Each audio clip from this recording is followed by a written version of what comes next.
Hello everyone. तो कैसे हो आप लोग। आज के इस वीडियो में मैं एसएससी सीजीएल का जो ऑफिशियल पेपर है 2023 का, उसका 17 जुलाई का थर्ड शिफ्ट का सॉल्यूशन करवाने वाला हूँ। ये मेरे बारे में एक ब्रीफ इंट्रोडक्शन है। आप लोग देख सकते हो कि मैंने कौन कौन सा एग्जाम क्वालिफाई किया है और मेरे मैथमेटिक्स में क्या क्या मार्क्स रहे हैं। ठीक है, मैं ये वीडियो का जो सेशन है ये इसलिए ले रहा हूँ जिससे कि आप लोग को पता चल पाए कि एग्जाम में किसी भी क्वेश्चन को किस तरह से अटेम्प्ट करना चाहिए और उसका थिंकिंग प्रोसेस क्या होना चाहिए। ठीक है, तो बिना वक्त गवाए हुए मैं क्वेश्चन को स्टार्ट करता हूँ। ठीक है, ये हमारा पहला क्वेश्चन है। देखो, इस क्वेश्चन में हमें दो इक्वेशन दिया हुआ है। एक इक्वेशन यहाँ है एंड दूसरा इक्वेशन यहाँ से लेके यहाँ तक है, और हमें वैल्यू फाइंड करना है P A square minus Q A square. देखो, अब इस क्वेश्चन को सॉल्व करने के लिए हम डायरेक्टली हम लोग को इसको P A square minus Q A square का वैल्यू निकालेंगे तो हमें एलएचएस का स्क्वायर और इसका एलएचएस का स्क्वायर का सब्ट्रैक्शन करना पड़ेगा। ठीक है, लेकिन उससे पहले हम लोग एक चीज देख सकते हैं, कोई भी ऑप्शन में कहीं भी कॉट थीटा या कोसेक थीटा दिख रहा है क्या? नहीं, ना ही साइन, ना ही कॉस, ना ही टेन, कुछ भी। मतलब कोई भी टी रेशियो नहीं है। मतलब ये टी रेशियो से इंडिपेंडेंट है। इट मीन्स कि यहाँ पे हम लोग थीटा का कोई भी वैल्यू यहाँ पे पुट कर सकते हैं, और सबसे इजी जो वैल्यू होता है वो थीटा इक्वल टू 45 डिग्री होता है। तो अगर मैं पी का वैल्यू निकालू तो यहाँ से पी बराबर आ जाएगा, देखो, कॉट 45 होता है 1, तो ये हो जाएगा ए, प्लस कॉसेक 45 होता है √2, तो ये हो गया √2b। अगर मैं इसमें देखूं दूसरे क्वेश्चन में थीटा इक्वल टू 45 पुट करूं तो ये हो जाएगा b प्लस √2a। अब हमें निकालना है P square minus Q square. अगर मैं इसको स्क्वायर करता हूं तो ये हो गया स्क्वायर, अगर मैं इसे स्क्वायर करूंगा तो इसे स्क्वायर करना पड़ेगा, और इन दोनों का सब्ट्रैक्शन चाहिए तो घटा दो इसे। घटाने के बाद देखो मैं डायरेक्टली अब करूंगा, a प्लस बी का होल स्क्वायर लगाऊंगा तो ए square plus 2b square plus 2√2 A भी आ जाएगा, माइनस, अब यहाँ पे माइनस तो सभी में माइनस आ जाएगा। यहाँ पे देखो b square minus 2a square minus 2√2 a b. देखो ये इससे ये कट गया। अब देखो यहाँ पे 2b स्क्वायर प्लस में है, यहाँ बी स्क्वायर माइनस में, तो घट के एक बी स्क्वायर हो गया, और ए स्क्वायर यहाँ प्लस में, यहाँ माइनस 2a स्क्वायर, तो ये घट के माइनस ए स्क्वायर हो गया। तो बी स्क्वायर माइनस ए स्क्वायर हमारा क्या हो गया? आंसर हो गया। अगर इसी में आप थीटा इक्वल टू 45 नहीं पुट करते तो आपको कहीं ना कहीं सॉल्व करने में थोड़ा सा दिक्कत ज्यादा आता और आप ज्यादा टाइम लेते। ठीक है, नेक्स्ट क्वेश्चन पे मूव करते हैं। इस क्वेश्चन में कह रहा है देखो, 45 रुपए प्रति किग्रा की गुणवत्ता वाले चावल को एक निश्चित दर पर किसी अन्य गुणवत्ता वाले चावल के साथ 3:2 के अनुपात में मिलाया जाता है। यदि इस प्रकार बने मिश्रण का मूल्य 50 रुपए प्रति किग्रा है तो अन्य गुणवत्ता वाले चावल की प्रति किग्रा दर क्या है? मैं क्वेश्चन समझा देता हूँ। एक चावल जो है वो 45 रुपीज पर केजी का है, दूसरा जो है दूसरा चावल वो एक्स रुपीज पर केजी का है। यही हमें निकालना है, ये कितने रुपए पर केजी मिल रहा है। इन दोनों चावलों को मिक्स कर दिया गया। मिक्स करने के बाद जो है उस नया जो चावल का मिक्सचर बना उसका जो प्राइस है वो 50 रुपीज पर केजी का है। ठीक है, तो एलिगेशन का सिंपल सा क्वेश्चन है, और एलिगेशन का रूल होता है, देखो एलिगेशन का रूल क्या होता है, एक बार ये जो बीच वाला टर्म होता है इसमें से हम लोग इसको घटाते हैं, तो 50 में से 45 गया तो यहाँ क्या आ गया? 5। दूसरा प्रोसेस होता है कि ये ऊपर वाला में से इसको घटाते हैं तो x माइनस 50 यहाँ आ गया। ठीक है, और ये जो वैल्यू होता है यही हमारा रेशियो जो होता है उसका अमाउंट का रेशियो होता है, और ये रेशियो दिया हुआ है 3:2। इट मीन्स हम लोग ऐसा लिख सकते हैं ना, x minus 50 upon 5 is equal to 3/2। अब मैं अगर क्रॉस मल्टीप्लीकेशन करता हूँ, या क्रॉस मल्टीप्लीकेशन नहीं करके इस 5 को बस इधर भेजता हूँ, तो 5 को मैं अगर इधर भेजूंगा, 5 से कितना हो गया? 15। 15 को अगर 2 से मैं काटता हूँ तो 7.5। फिर x निकालना है तो 50 को इधर भेज दो, तो ये 57.5 रुपीज पर केजी। मतलब दूसरा चावल जो था क्वालिटी का, अलग क्वालिटी का, उसका प्राइस क्या था? 57.5 रुपीज पर केजी। तो ये हमारा करेक्ट आंसर हो जाएगा। नेक्स्ट क्वेश्चन पे मूव करते हैं। What is the radius of circle which circumscribes the triangle ABC whose sides are 16, 30, 34।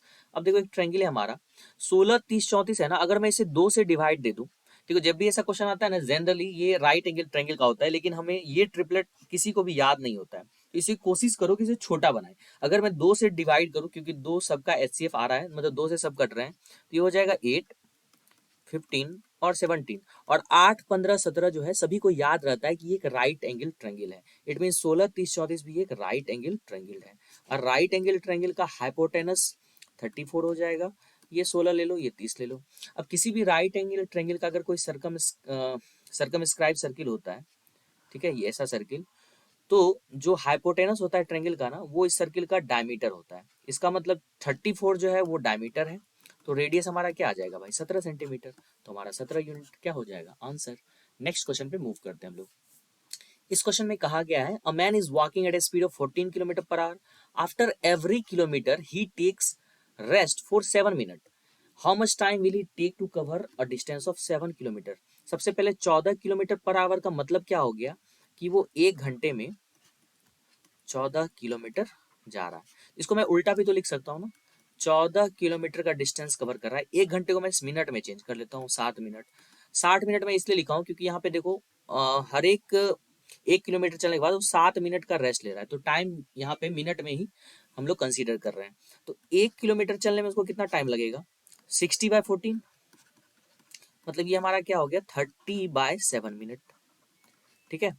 अब देखो, मान लो वो 1 किलोमीटर ऐसा चला यहाँ पे, फिर यहाँ पे 7 मिनट लिया, फिर 1 किलोमीटर चलेगा, फिर 7 मिनट लेगा, इस तरह से वो 6 किलोमीटर कवर करेगा।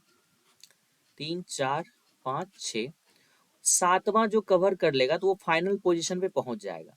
तो मतलब है कि लास्ट में जो है ये 7 मिनट नहीं जोड़ना है, यहाँ पे 0 मिनट लिखेंगे। तो हम लोग क्या करेंगे, पहले यहाँ से यहाँ तक का निकाल लेते हैं कि हर एक किलोमीटर पे वो कितना उसको टाइम लग रहा है। तो 1 किलोमीटर चलने में तो 30/7 मिनट लगा, 30/7 मिनट, और साथ ही साथ 7 मिनट वो रुक भी तो रहा है, तो हर एक किलोमीटर पे उसको इतना टाइम लग रहा है। अब ऐसा वो लगातार 6 किलोमीटर तक करेगा, इसलिए इसमें 6 से गुना कर दो, प्लस लास्ट वाला किलोमीटर जो चलेगा उसमें उसको कितना टाइम लगेगा, 30/7। लेकिन इसके बाद जो है हम ये 7 मिनट नहीं जोड़ेंगे। क्यों नहीं जोड़ेंगे, क्योंकि वो आखिरी में तो फाइनल डेस्टिनेशन में पहुंच ही जाएगा, राइट। तो यही इसी को हमें सॉल्व करना है। अब इसे सॉल्व जल्दी जल्दी हम लोग कर लेते हैं। 7 7 49, 49 + 30 मतलब हो गया ये 79/7 × 6 + 30/7। 9 6 के 54 के 4, बाकी 5, 7 6 के 42, 5 42 5 47, प्लस इसमें अगर मैं 30 करता हूँ तो ये हो जाएगा 504/7। ये किस में है भाई, मिनट में। ऑप्शन तो है घंटे में है, मिनट को घंटा में बदलने के लिए 60 से डिवाइड दे दो। ठीक है। अब ये 4 से इसको काटता हूँ मैं, ये 15 आ गया, 4 से इसे काटो, 4 का 4, 4 दूनी 8, 4 छके 24, 7 से ये कट जाएगा, 7 का 7 और 5, 7 8 56, फिर ये 3 से कट जाएगा, 3 5 15, 3 6 18, 6/5 मतलब 1.1/5 घंटा। तो फर्स्ट ऑप्शन हमारा क्या हो जाएगा, करेक्ट होगा। और ये काफी अच्छा क्वेश्चन मैं इसे मानता हूँ, इसलिए मैंने इसे ऊपर रखा। ठीक है। नेक्स्ट क्वेश्चन में मूव करता हूँ। In a constituency 90% of the total number of people on the electoral roll cast their votes during an election. देखो मान लो किसी जगह पे जो है ना 1000 आदमी है, ठीक है, किसी निर्वाचन क्षेत्र में कितने आदमी है, 1000। इसमें से है ना 90% ऑफ द टोटल पीपल जो है वो अपना वोट देते हैं। इसका 90% कितना हो जाएगा भाई, 900। ठीक है, 10% ने वोट ही नहीं दिया, नो वोट। यहाँ तक क्लियर है। 15% of the votes cast were declared invalid. 900 का 15% निकालेंगे, 15 नमा 135, 135 वोट जो हो गए वो इनवैलिड हो गए। तो वैलिड वोट कितने निकलेंगे, घटा देंगे, 10 में से 5 गया 5, 9 में से 3 गया 6, 8 में से 1 गया 7, तो ये हमारा वैलिड वोट हो गया। क्या हो गया, ये वैलिड वोट हो गया। अब देखो यहाँ क्या कर रहा है, जीता secured 60% of the valid votes if जीता सिक्योर्ड 91,800 वैलिड वोट्स। अब देखो वैलिड वोट का 60%, वैलिड वोट हो गया हमारा 765, इसका 60% मतलब 6/10। ये जो है इसकी वैल्यू वो है 91800। कोई दिक्कत नहीं। अब मैं इसे अगर सॉल्व करता हूँ, देखो ये 7 6 13 5 18, 18 9 9 18, मतलब दोनों 9 से कट रहा है, 9 से डायरेक्टली काटो इसे, 9 8 72 और 9 5 45। तो 9 से अगर मैं काटू, 9 का 9 और 9 दूना 18, इतना आ गया, कोई दिक्कत। 17 से काटो, 17 5 85, 17 छके 102, 600 बार में कट गया ये। अब देखो ये 5 से 2 बार में कटा, कट गया। 6 से कितने बार में कटा, 1 बार में। तो 1 यूनिट का वैल्यू 2 गुना 100 मतलब 200 हो गया। यहाँ पे टोटल देखो तो कितने वोटर थे, यहाँ पे 1000। तो 1 यूनिट का वैल्यू इतना है, तो 1000 यूनिट का वैल्यू कितना हो जाएगा, 3 जीरो और बैठा दो इस पे, मतलब 2 लाख वोटर्स थे। तो वही पूछा गया है कि निर्वाचन क्षेत्र में कितने वोटर्स थे, तो 2 लाख वोटर्स थे। क्लियर। नेक्स्ट पे चलते हैं हम लोग। ये हमारा next question, a constable Ram is 225 metre behind a thief Somesh. Ram runs 15 metre and Somesh run 30 metre in a minute. देखो स्पीड दोनों को दिया है, राम का जो स्पीड है वो 50 मीटर पर मिनट है, इसको सेकंड में बदलेंगे तो 50/60 हो गया मीटर पर सेकंड। और सोमेश का स्पीड कितना हो गया भाई, 30/60 मीटर पर सेकंड। कोई दिक्कत। अब यहाँ रिलेटिव स्पीड का केस है, ठीक है, चोर पुलिस को पकड़ रहा है, तो दोनों के बीच का डिस्टेंस कितना है 225, ये डिस्टेंस हो गया। स्पीड के जगह पे रिलेटिव स्पीड लिखेंगे, रिलेटिव स्पीड इन दोनों का क्या होगा, डिफरेंस हो जाएगा, डिफरेंस निकालेंगे तो अगर, तो ये आ जाएगा 20/60, कोई दिक्कत, देखो नीचे तो 60 है ना, 60 है, 50 में से 30 किया 20 इंटू टाइम, ठीक है, 20 दिया 7, तो टाइम आ गया हमारा 675। ये 675 किस में आया भाई, सेकंड में आया। ऑप्शन जो हमारा मिनट और सेकंड में है, तो मिनट में निकालने के लिए 60 से डिवाइड दे दो। अगर मैं इसे 60 से डिवाइड देता हूँ, अच्छा 675 को मैं ऐसा लिख सकता हूँ क्या, 600 प्लस 60 प्लस 15, कोई दिक्कत, नीचे 60, अगर मैं इसे डिवाइड दूँ तो ये हो गया 10, ये हो गया 1, ये हो गया 15/60, तो ये हो गया 11 मिनट, तो यहाँ आ गया प्लस। अब ये जो हमारा मिनट में, इसको सेकंड में चेंज करते हैं 60 से गुना करके, तो 15 सेकंड, 11 मिनट और 15 सेकंड हमारा क्या हो जाएगा, आंसर हो जाएगा। आई होप ये क्लियर होगा। नेक्स्ट क्वेश्चन पे हम लोग मूव करते हैं, ठीक है। इस क्वेश्चन में कह रहा है how many of the following numbers are divisible by 132। अब मैं अगर 132 का प्राइम फैक्टर निकालो, 2 छके 12, 2 छके 12, 2 से काटू 33, 2 से नहीं लगा, 3 से लगाओ तो 11, तो ये हो गया 11 गुना 2 दूना 4 गुना 3, ऐसा लिख सकता हूँ ना। मतलब वो नंबर 11 से भी कटने चाहिए, 4 से भी कटने चाहिए, 3 से भी कटने चाहिए। सबसे पहले मैं 11 की डिविजिबिलिटी से यहाँ पे पहले एलिमिनेट करता हूँ। यहाँ देखो 6 में से 6 गया 0, तो मतलब 11 से कट रहा है ये। यहाँ देखो 7 4 11, 11 में से 5 गया 6, तो ये 11 से कट नहीं रहा है। 9 4 13 में से 2 गया 11, 11 से कट रहा है। 4 2 6, 5 1 6, 11 से कट रहा है। 6 5 11 में से 3 गया 8, ये नहीं कट रहा है। 8 1 9 9, ये कट रहा है 11 से। 5 4 2 6, ये नहीं कट रहा है। 7 2 9 1, नहीं कट रहा है। मतलब 4 नंबर बचे। अब इन चारों में चेक करना है कि 4 से कट रहे हैं, 3 से कट रहे कि नहीं। अच्छा 3 4 का डिविजिबिलिटी सबको पता है ना, लास्ट का 2 डिजिट एक ही साथ दोनों को चेक करते जाते हैं। देखो ये 6 6 12 है, 12 अगर एडिशन आ रहा है 3 से तो कट रहा है, और लास्ट का 2 डिजिट है 60, 60 4 से कट रहा है, तो मतलब ये नंबर सही है हमारा। अगर मैं इसको 24 देखूं, लास्ट में 2 नंबर 24 है, तो 4 से कट रहा है। 3 से कटने के लिए जोड़ लेते हैं, 9 2 11 4 15, तो ये भी हमारा ठीक है। इसमें अगर मैं देखूं 4 से कटने के बाद 13 चौके 52, मतलब 52 है लास्ट का 2 डिजिट, 4 से कट रहा है। 3 से डिविजिबिलिटी के लिए 5 4 9 3 12, मतलब ये भी ठीक है। इसको मैं देख लेता हूँ, 9 9 18 हो गया, 3 से तो कट रहा है, 4 से कट रहा है क्या, लास्ट में 80 है, तो ये भी 4 से कट रहा है। तो टोटल 4 ऐसे नंबर है जो कि 132 से क्या होंगे, डिविजिबल होंगे। नेक्स्ट पे चलता हूँ मैं। A person took a loan of 5% per annum simple interest during the first year, and with the increase of 0.5% simple interest every year from the second year onwards, after 4 years he paid 4600 as a total interest to settle the loan completely. How much was the loan? अब मैं question समझाता हूँ। मान लो एक person है, उसने कहीं से भी लोन लिया, ठीक है, कोई भी प्रिंसिपल पे, तो उसका पहले साल का इंटरेस्ट था 5%, दूसरे साल का 5.5% इंटरेस्ट था, तीसरे साल का 6% हो गया, और चौथे साल का 6.5% हो गया। अब ये 4 साल के बाद जो है वो 46 रुपया इंटरेस्ट के रूप में पे कर रहा है, तो टोटल इंटरेस्ट उसको कितना लग रहा है, देख लो। 6 6 12, 5 5 10, 22, और आधा आधा 23, मतलब 23% टोटल, सॉरी 23% उसे टोटल क्या लग रहा है, इंटरेस्ट लग रहा है। तो प्रिंसिपल का अगर मैं 23% निकालू, तो यही तो 46 दिया हुआ है ना, तो 23 दूना 46, तो हो गया कितना, 200 पे 2 जीरो, मतलब 20,000 रुपया प्रिंसिपल होगा, तो 20,000 रुपया प्रिंसिपल हो गया। नेक्स्ट क्वेश्चन पे मूव करता हूँ मैं। The distance between the center of two circles having radii 16 centimeter, a centimeter is 26 centimeter. The length of the direct common tangent. अगर आप फॉर्मूला भूल भी गए तो भी क्वेश्चन बनाने का बहुत इजी तरीका होता है। मैं आपको अभी एक ट्रिक बताता हूँ। सबसे पहले क्या करो, एक लाइन खींच दो, ठीक है। उसके बाद देखो एक सर्किल हमें बड़ा बनाना है, ठीक है।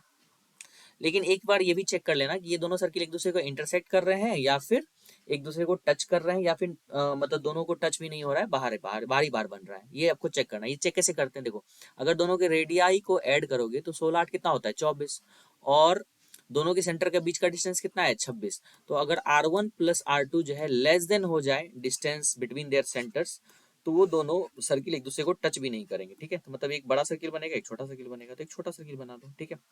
ऐसा अगर फिगर बना देते हो ना, तो आपका कभी क्वेश्चन गलत ही नहीं होगा, ठीक है। हमें निकालना है क्या, ये डायरेक्ट कॉमन टेंजेंट का लेंथ। तो दोनों के सेंटर पे ले लो, सेंटर को मिला दो, ये हमें कितना दिया है 26। उसके बाद क्या करो, इसको ऐसे मिलाओ, इसको ऐसे मिलाओ। अच्छा ये 90 है, ये भी 90 है ना। यहाँ से एक पैरेलल लाइन खींचेंगे, इस टेंजेंट का पैरेलल, मतलब इसके पैरेलल एक लाइन यहाँ से खींचना है जो कि इस छोटे वाले सर्किल के सेंटर से मिले, ठीक है। अगर देखो अब ये 90 है, तो ये भी कितना हो जाएगा भाई, 90 हो जाएगा ना, ये अंदर वाला। अब देखो ये हमारा रेडियस 16 था, उसमें से ये 8 है, तो ये 8, तो इधर भी 8, अब पूरा 16 में से 8 घटा दिए तो 8 आ गया। 8 26 है और हमें ये वाला निकालना है लेंथ। तो राइट एंगल ट्रायंगल में हाइपोटेनस मालूम है, एक साइड मालूम है, तीसरा साइड निकालना है। तीसरा साइड कैसे निकलेगा? तो उसको x मान लो, 26 स्क्वायर माइनस 8 स्क्वायर। कोई दिक्कत? I hope not. तो 26 प्लस 8 34, 26 माइनस 8, 16 में से 8 गया 8, 18।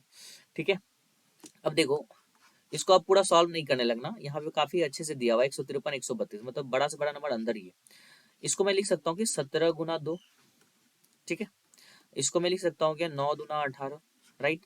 17 नमा 153, तो रूट अंडर 153 रहने दो, दो दो है अंदर, एक दो बाहर आ जाएगा, 2 रूट 153। ठीक है, काफी अच्छा क्वेश्चन था। नेक्स्ट क्वेश्चन में मूव करता हूँ मैं। After allowing discount of 15%, the value of washing machine is इतना। मतलब ये हमारा एमपी है, एमपी पे 15% डिस्काउंट, मतलब एमपी का 85%, 85% होता है 17/20, तो ये हमारा हो गया 29750। एमपी अगर निकालना है तो 17/20 को राइट साइड भेजेंगे तो 20 ऊपर आ जाएगा हमारा, और 17 कहाँ चल जाएगा भाई? नीचे। तो इसको मैं यहाँ से क्या करता हूँ, कट कर देता हूँ। क्लियर यहाँ तक? If no discount is allowed then the shopkeeper gain 12%। अब एमपी है ये पूरा, इस पे कोई डिस्काउंट नहीं दिया गया, तो यही हमारा एसपी हो जाएगा। एमपी हमारा एसपी कब हो जाता है? जब हम लोग डिस्काउंट देते ही नहीं है, राइट। तो शॉपकीपर को 12% का गेन हो रहा है, तो सीपी का 112% जो होगा वो किसके बराबर होगा? इसके बराबर होगा। अब हमें क्या निकालना है? सीपी तो निकालना है, तो 112 और 100 को राइट साइड भेजना है, तो इसको राइट साइड भेजेंगे तो 100 ऊपर आ जाएगा और 112 नीचे आ जाएगा। क्लियर है? तो काटो, ये हमारा क्या आ गया? सीपी। तो इसको सॉल्व कर लेते हैं फटाफट हम लोग। 17 से काट देते हैं, कटेगा ही। तो 17 एकम 17, 12 इसमें गया, 127 हो गया, 17 सत्ते 119, 9 8 17 पचे 85, इतना आ गया। फिर अब 112, 16 सत्ते 112 होता है ना, 16 7 से काट लो, तो ये हो गया हमारा 16। 7 से इसको काटता हूँ, 7 दूना 14, 7 पचे 35, 250 हो गया इधर। अब देखो 4 पंचे 20 और 4 चौके 16, और फिर 4 से इसको काट दो 25 बार में, तो हमारा टोटल आ गया 250 गुना 25 पचे 125। ठीक है, इसको सॉल्व करते हैं। 125 गुना 0 तो 0 हो गया, 125 पचे 625, 625 का 5, और यहाँ क्या आ गया? 62। 125 गुना 250 और 62, तो 2 6 5 11, बाकी 1 3 1 2 5 0, 3 1 2 5 0, यहाँ फर्स्ट ऑप्शन है हमारा। नेक्स्ट क्वेश्चन पे हम लोग मूव करते हैं। ये तो बहुत easy question, what is the value of the given expression? तो a प्लस बी प्लस सी का होल स्क्वायर क्या होता है? यही मैं लिखता हूँ, a square plus B square plus C square plus 2 into A B plus B C plus C, और ये इसको ऐसे ही एज इट इज उतार दो भाई। तो यहाँ से ये तीनों जो है इससे इससे इससे कट गया, तो क्या बच गया? ये बच गया, तो ये आंसर होगा हमारा। नेक्स्ट पे चलते हैं हम लोग। हाँ, इफ एटलीस्ट, अच्छा यहाँ देख लेते हैं। The table shows the classification of 100 student, 100 student है क्लास में, ठीक है, based on the marks obtain bye them in statics and mathematics in the examination out of 50। 50 marks का एग्जाम है। कितने मार्क्स का एग्जाम है? 50 मार्क्स का, ठीक है, और 100 बच्चे हैं। यहाँ दिया हुआ है, if at least 60% marks in the mathematics are required for pursuing higher study in mathematics, then how many student will be eligible to pursue higher studies in mathematics. इसमें कहा गया अगर किसी बच्चे को मैथमेटिक्स के एग्जाम में 60% से ज्यादा मार्क आएगा तभी वो जो है वो हायर स्टडी के लिए आगे बढ़ पाएंगे। तो हम लोग को ये देखना है कि कितने ऐसे बच्चे हैं जो कि हायर स्टडी के लिए क्या है, क्वालिफाइड है। ठीक है, तो 50 मार्क्स का एग्जाम है और उसमें 60% चाहिए, तो 6/10, तो ये 30 मार्क। 30 मार्क से ज्यादा लाने वाले कितने बच्चे, जो भी बच्चे होंगे मैथमेटिक्स में, वो हायर स्टडी के लिए क्या होंगे? एलिजिबल होंगे। तो देखो 30 एंड अबव, 30 एंड अबव कितना है भाई मैथमेटिक्स में? तो 33, तो 33 हमारा आंसर हो जाएगा। नेक्स्ट क्वेश्चन पे मूव करते हैं हम लोग। यहाँ पे दिया हुआ है, Pratima and Diksha can complete a typing work separately in 10 hours and 15 hours. Pratiksha 10 घंटे में एक टाइपिंग का वर्क कंप्लीट कर सकती है, दीक्षा 15 घंटे में कर सकती है। इन दोनों का एलसीएम कितना हो गया भाई? 30, 10 या 30, 15 दूना 30। ठीक है, ये हमारा इफिशियंसी आ गया। After typing for 4 hours alone, Pratima leaves the work. तो प्रतिमा अकेले 4 घंटे तक काम करती है, तो 4 घंटे में कितना काम कर लेगी? 4 या 12 वर्क। वर्क बराबर इफिशियंसी इनटू टाइम, यही फॉर्मूला हम लोग यूज करते हैं अक्सर। तो इफिशियंसी था 3 और 4 घंटे काम की 12। अब 30 में से अगर 12 काम हो गया तो कितने काम बचा? 18। 18 काम को कौन कर रहा है? In how many hours will Diksha complete the remaining typing work. Diksha की इफिशियंसी 2 है और उसको 18 काम करना है, तो टाइम नहीं निकल जाएगा, टाइम निकालना है तो इफिशियंसी को इधर भेज देंगे, वर्क अपॉन इफिशियंसी, तो वर्क अपॉन इफिशियंसी 2, तो 9 घंटे उसे और लगेंगे काम को कंप्लीट करने में। नेक्स्ट क्वेश्चन पे हम चलते हैं। What is the volume of the cube if the perimeter of one face of the cube is 40।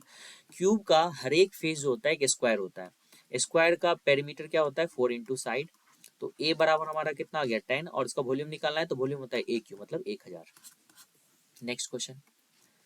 हाँ this question, what is the difference between the student place in all companies in the year इतना इतना। भाई इसमें कुछ नहीं है, add करो, 2012 का इतना है, 2014 का इतना है, ऐड करके और 1000 से गुना कर देना, बस सिंपल। इस क्वेश्चन में बताने लायक कुछ नहीं है, कुछ नया नहीं, जोड़ का बस आपको एडिशन अच्छे से आना चाहिए फास्टली, ठीक है। नेक्स्ट क्वेश्चन मूव करते हैं। 12 मैन 16 बॉयज मिलके एक काम को 5 दिन में कर सकते हैं, उसी काम को 13 मैन और 24 बॉय मिलके कितने दिन में कर सकते हैं, 4 दिन में कर सकते हैं। तो पहले यहाँ से हम लोग मैन, और ये हमारा टोटल वर्क हो गया, ठीक है। अब मैं इसे सॉल्व करता हूँ, 12 पंचे 60, 60 मैन इधर हो गया, और 13 चौके 52, तो 60 में से 52 के कितना हो गया 8 मैन, डायरेक्टली करो। 24 चौके 96 और 16 पंचे 80, 80 और 96 का डिफरेंस कितना होता है भाई 16, तो मैन और बॉय का जो इफिशियंसी आ गया वो 2 और 1 का आ गया। तो यहाँ से मैं पहले टोटल वर्क निकाल लेता हूँ। टोटल वर्क निकालने के लिए मैन और बॉय का जो इफिशियंसी है 2 और 1, उसको आप चाहे इसमें रख सकते हो यहाँ से हमें, चाहे इसमें रख सकते हो, किसी में रख दो सेम ही आएगा। तो 12 दूना 24, 24 और यहाँ 16, 24 10 34 6 40, 40 पंचे कितना होता है भाई 200, 200 टोटल वर्क हो गया। अब इस वर्क को इन how many days can 29 man और 22 boys complete the work, 29 Guna 2 58, efficiency निकाल रहा हूँ, प्लस 22 गुना 1 22, तो 50 20 70 10 80, ठीक है। तो 0 0 कट गया, 8 दूना 16 8 पंजे 40, 2.5 दिन में वो दोनों मतलब 29 आदमी और 22 लड़के मिलके पूरे काम को कंप्लीट कर सकते हैं। नेक्स्ट क्वेश्चन में मूव करता हूँ मैं। एक बैग में 550 रुपया है, किस किस फॉर्म में 50 पैसे का सिक्का है, उसमें 25 पैसे का सिक्का है और 20 पैसे का सिक्का है, किस रेशियो में 2:3:5।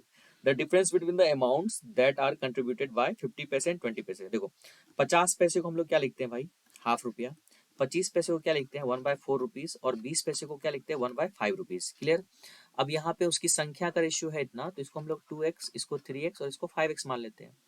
2x पीस है और एक पीस का वैल्यू इतना है, तो रुपीज में वैल्यू कितना आ जाएगा 2x/2, इसका रुपीज में वैल्यू कितना आ जाएगा 3x नंबर ऑफ कॉइन है और हर एक का वैल्यू 1/4 है, इसमें इसका नंबर ऑफ कॉइन्स 5x, इसका वैल्यू 1/5 है।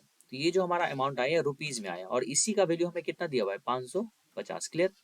देखो 2 से 2 कट गया, ये 5 से 5 कट गया, तो x plus x 2x, 2x plus 3x/4 is equal to 550, 4 दूना 8 3 11, तो ये हमें जोड़ के 11x/4 आ जाएगा, 11 से ये कट गया 50 बार में, तो x बराबर 50 चुके 200, ठीक है। तो अब मैं यहाँ देखता हूँ ध्यान से, तो पूछ रहा है कि what is the difference between the amount that are contributed by 50 paisa और 20 पैसा।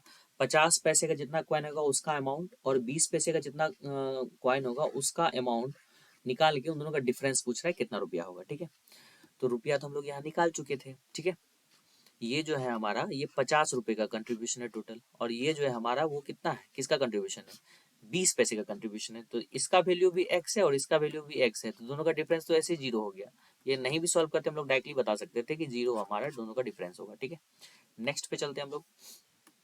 Find the area of sector of a circle with radius 5 centimetre and angle 60 degree.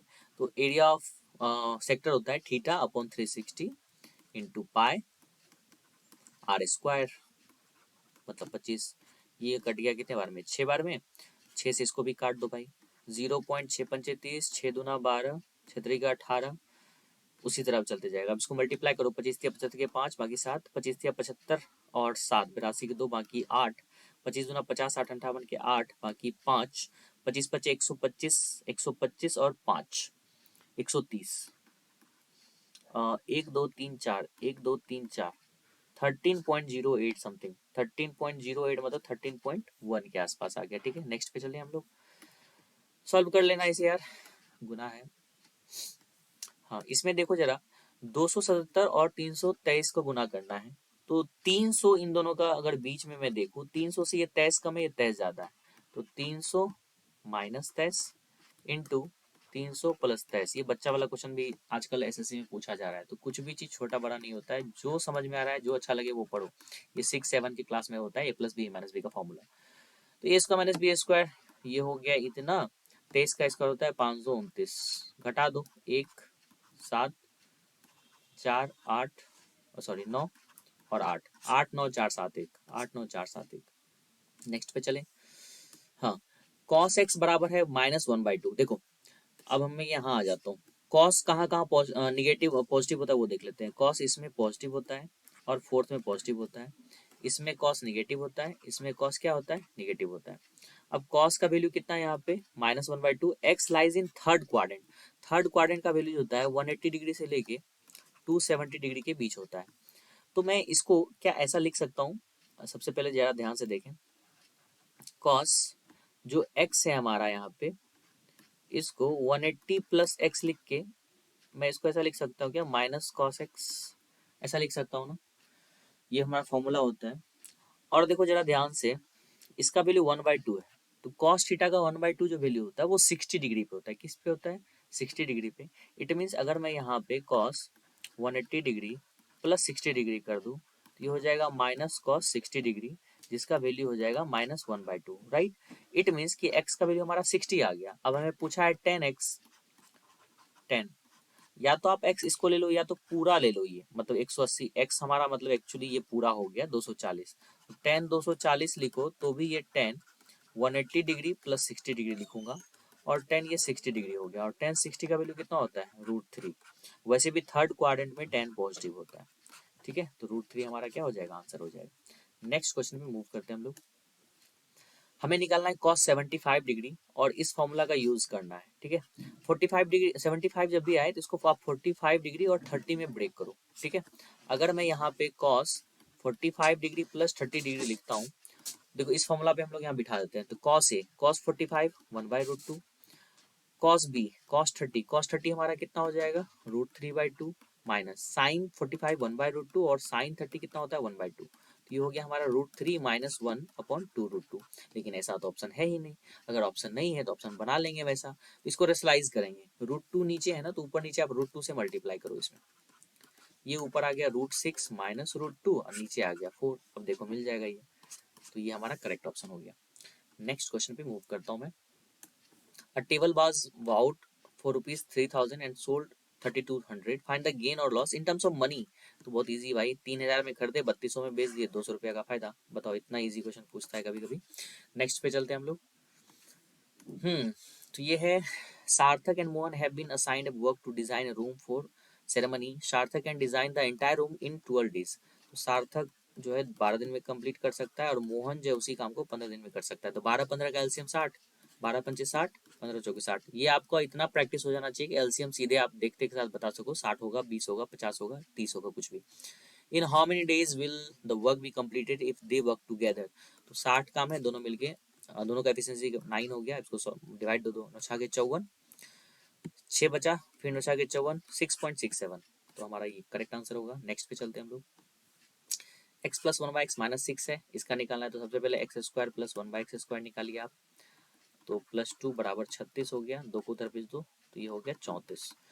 फिर हम लोग क्या करेंगे, इन दोनों को मल्टीप्लाई करेंगे, तो ये आ जाएगा हमारा x³ plus 1/x³ plus x plus 1/x बराबर 34 गुना -6, तो माइनस 6 के 24 के 4 बाकी 2, 6 का 18 2 20 माइनस 204। अब x प्लस 1/x का वैल्यू जो -6 है इसको राइट साइड भेजना है, तो माइनस आ गया इतना -6, तो ये हो गया -204 प्लस 6, मतलब हो गया ये -198, राइट। ये आ गया किसका वैल्यू, x³ प्लस 1/x³ का। फिर अब हमें इसे और इसे मल्टीप्लाई करना पड़ेगा। जब मैं इन दोनों को मल्टीप्लाई करूंगा, ये आ जाएगा x⁵ अपन 1/x⁵ plus x plus 1/x, तो यहाँ पे इसको -6 आप पहले लिख दो, इज इक्वल टू, इधर आ जाएगा राइट साइड में 34 गुना -198, राइट। अब देखो ये प्लस माइनस माइनस, अगर मैं इसे राइट साइड भेजूँ तो ये हो जाएगा +6, क्लियर। तो इसको मैं यहाँ से कट कर देता हूँ। अब आपको स्पीड में मल्टीप्लाई करना है भाई, तभी बनेगा ये 198 गुना 34, 8 चौके 32 के 2 बाकी 3, 19 चौके 76, 76 3 79, 8 3 24 के 4 बाकी 2, 19 57 2 इतना, तो 2 9 4 3 बाकी 1, 10 7 7 7 बाकी 1 इतना। अब फिर ये माइनस में आया, इसमें +6 करना है तो घट जाएगा ऑब्वियसली, तो -6726 आ जाएगा। तो -6726 दिस वन। ठीक है, मैथ्स के सारे क्वेश्चन हो गए हैं। रीजनिंग के 4 क्वेश्चन मैंने लिए हैं जो कि काफ़ी अच्छे हैं, तो इजी मैं अच्छे तरीके से बता देता हूँ, आप लोग समझ जाओ। सबसे पहले जैसे ही ये क्वेश्चन आवे तो इसको अपने कॉपी पे फटाक से लिख लेना आप लोग। AHB@C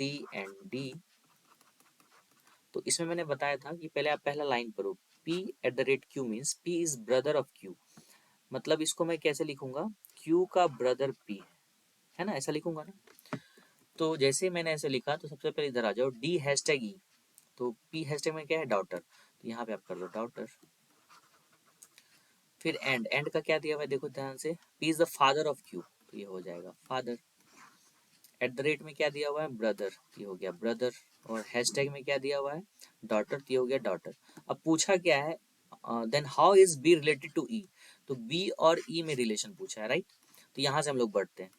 इस जो भी ई के बारे में भी पता नहीं है कि ई एक लेडीज है या जेंट्स है, ठीक है। तो आप लोग यहाँ पे देख सकते हैं हम लोग, इसका डॉटर है, डॉटर का पिता तो उसका पति हो गया, अब पति का ये ब्रदर है तो पति का भाई, तो हस्बैंड्स ब्रदर, ठीक है। नेक्स्ट पे चलते हैं। चलो आगे के जो 2-3 क्वेश्चन है मैं वो अगले वीडियो में बता दूंगा, क्योंकि लैपटॉप का थोड़ा बैटरी लो हो गया है। सो इस सेशन को मैं यहीं तक रखता हूँ। So thank you very much guys for watching this video. Thank you.